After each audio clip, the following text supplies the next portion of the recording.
ভক্তবৃন্দ চরণে প্রণাম। গুরুদেব আমি সর্বোপরি ছিল প্রকৃতি চরণের সশ্রদ্ধ প্রণাম নিবেদন করি। আজকে গীতা পাঠ শ্রীমদ্ ভগবদ্গীতার দ্বিতীয় শ্লোক নাম্বার 62 পাঠ করে শ্রবণ করব।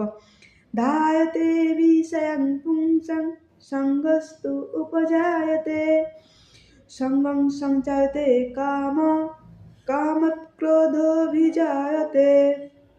তো আমরা আলোচনা করছি যে এই ইন্দ্র সংযম কিভাবে করবে না, ভগবানের সেবায় যুক্ত রাখলে সেই দুর্দান্ত ইন্দ্রগুলি ভগবানের সেবায় যুক্ত রাখলে তাহলে আমাদের ইন্দ্রগুলি সংযত হবে।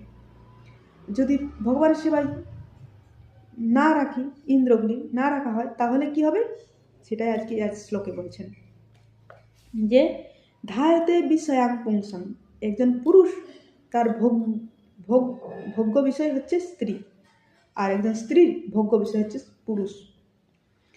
এই পুরুষ যদি তার ইন্দ্রগুলিকে ভগবানের সেবায় না যুক্ত করে তাহলে তিনি ভোগ করার প্রবণতা আসবে, স্ত্রী চিন্তা হবে, কাম উৎপন্ন হবে।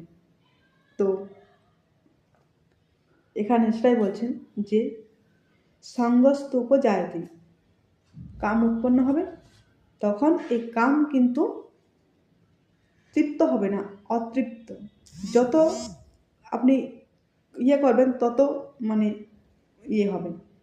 তো লোক বলে না যে ভোগ করো তারপর ত্যাগ আসবে, না, ভোগ করতে করতে ত্যাগ আসবে না, ত্যাগ করলে ত্যাগ করতে হবে, তবেই হবে, নাহলে এরকম। সেটাই এখানে ভগবান বলছেন যে এই ক্রোধ থেকে